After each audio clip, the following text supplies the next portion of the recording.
Good afternoon, friends. I think you will be surprised to know there are two types of milk.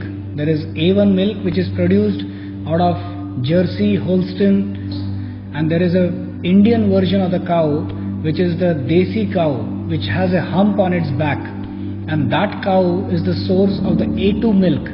And this A2 milk is the milk which the rishis, the munis, the saints, and the greatest people of mankind ever have taken it, so that their brain gets nourished and so many wonderful things happen in their life. So this A1 and A2 milk are a component of two different varieties of cows, and there is a huge catastrophe in India because of the cow slaughter and because of the so many ill effects of vanishing of the A2 milk, vanishing of the Indian bred cow which is there in India has completely vanished, and the milk that we are getting today in our houses, which we may name at any name, Amul, maybe Gokul, maybe Mahananda, or any milk, they are all a variety of A1 milk, which is a toxic milk. I am a cardiologist, I am practicing in Mumbai, and it makes me responsible to tell all these wonderful people watching this video, to tell about what this milk is and how toxic it is for this particular human race. And it is very rightly labeled as white poison in the European countries, and still in India there are great people importing Indian cows from India and getting them to rear in New Zealand, in Australia, in Brazil. But in India we have not got any awareness of this wonderful A2 milk which is there. I would really like to ask if anybody knows, and I would like to just give you some details of it. I start right now. The nutritious A2 milk of Vedic cows with hump versus the milk of humpless Western cows. So A1 milk is toxic casein protein, beta cosmorphin 7, harmful peptide B7, BCM7 of A1 milk, Suryaketu nadi of Vedic cow, fragrant smelling Indian humped cow with sebum glands.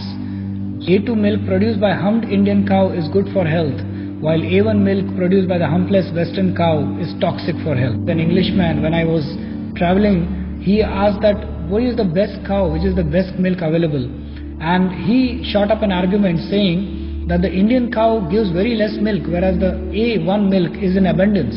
So I laughed at him and said that it is not a matter of the daily consumption of milk that you calculate, but it is the yearly consumption that we really have to look at. And an Indian cow milks 3 times a year, whereas a Western cow milks only once a year. So if you calculate on an average, the A2 milk will always be in abundance because of the production of it 3 times in a year. This is a question of perception and simple maths, unfortunately, which the Indian people are not aware of. The Agnihotra ghee, that is whenever we perform the Agnihotra sacrifice, it is always the A2 ghee that is put up and that is used. The A1 ghee is considered as toxic actually. Our ancient scriptures written by seers state that the humped Indian cow has a unique Suryaketu nadi on her back. आपने देखा होगा कि एक हम जो होता है काऊ के ऊपर, वहाँ पर सूर्यकेतु नाड़ी होती है जो सूर्य की किरणों को अपने अंदर सीमित करती है. इसीलिए the cow milk, if you ever have a look at that, it is yellow in color. That's why, because of the content of the Surya, the greatness of the Surya rays which it accumulates by the Suryaketu nadi, and we drink that beautiful milk which nourishes our whole body like a mother. She nourishes us.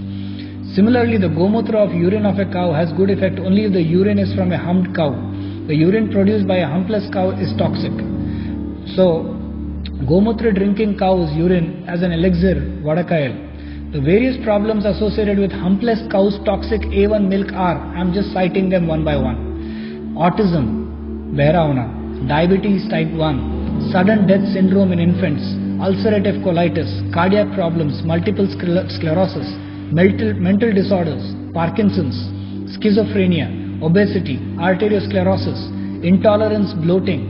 Autistic and schizophrenic persons typically excrete large quantities of BCM7 in their urine. Man can live on A2 milk of the humped Indian cow alone. The West is now secretly engaged in smuggling our desi cows, embryos from India.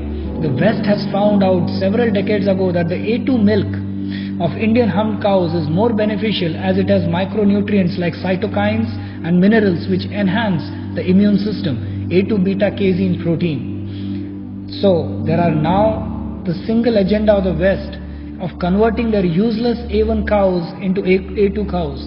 They come to India for embryos of the Punganur cows and the Vechur cows, as a result of which these cows is now almost an extinct. The ghee of Vechur cows was used in Ayurveda to produce medicines and lechems. Even today there is no mechanism to check illegal export of embryos at seaports in refrigerated containers.